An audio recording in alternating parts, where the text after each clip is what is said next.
இமயமலை அடிவாரத்தில் நீண்ட காலத்திற்கு முன்பு ஒரு பெரிய பறவை கூட்டம் வாழ்ந்து வந்தது.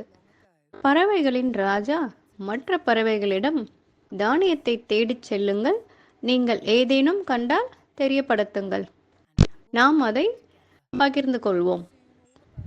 சிறிது நேரத்தில் பறவைகள் அனைத்தும் பறந்து சென்றன. ஒரு பறவை வெகு தூரம் பறந்து சென்று பல தானியங்கள் ஏற்றப்பட்ட வண்டிகள் சாலையில் செல்வதை கண்டது.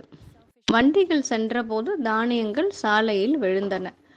ஆஹா, இவ்வளவு தானியங்கள் உள்ளன, நான் வேறு யாரிடமும் சொல்லப் போவதில்லை, அவர்களுடன் பகிர்ந்து கொள்ள வேண்டாம் என்று சுயநலப்பறவை நினைத்தது. பின்னர் தனது மந்தைக்கு திரும்பியது. மற்ற பறவைகள் ஏதாவது கிடைத்ததா என்று விசாரித்த போது, ஓ என் அன்பு நண்பர்களே, நான் வண்டிகள் வரிசையாக ஒரு பாதையில் வந்தது பார்த்தேன். வண்டிகளா? அந்த இடத்தில் நிறைய தானியங்கள் இருக்க வேண்டும். பறவைகள் பரவசமடைந்தன. பேராசை பிடித்த பறவையோ, ஆனால் பல வண்டிகள் விரைந்து வந்தன, முயற்சி செய்வது கூட அர்த்தமற்றது என்றது. மற்ற பறவைகள், அட பாழா போச்சு, நாம வாழறதுதான் முக்கியம், நாங்க அங்கே போகலை என்றன.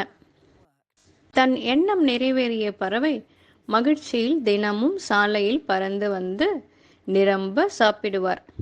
அவர் விரைவில் மிகவும் பருமனாக மாறினார். மற்ற பறவைகள் அவரை சந்தேகிக்க ஆரம்பித்தன. பறவை மன்னர் ஒரு நாள் வழக்கம் போல பறந்து சென்ற பறவையை தூரத்திலிருந்து பின்தொடர்ந்தார். தானியத்தை உண்ணும் பறவையை பார்த்த மன்னன் மற்றவர்களை ஏமாற்றியதை உணர்ந்தார். அவர் நின்று பார்த்து கொண்டிருக்கும் போது ஒரு வண்டி சாலையில் வந்தது. பேராசை பிடித்த பறவை வண்டியை பார்த்ததும், இன்னும் வெகு தூரத்தில் இருக்கிறது என்று தொடர்ந்து சாப்பிட்டது. வண்டி வேகமாக சென்று கொண்டிருக்கும் போது பறவை பறப்பதற்குள் வண்டி அவன் மேல் ஏறியது. மன்னன் தன் மந்தைக்கு திரும்பி நடந்த அனைத்தையும் அவர்களிடம் கூறினான். சுயநலம் ஒருவரின் சொந்த அழிவுக்கு வழிவகுக்கும் என்பதை நீங்கள் புரிந்து கொள்வீர்கள் என்று நம்புகிறேன்.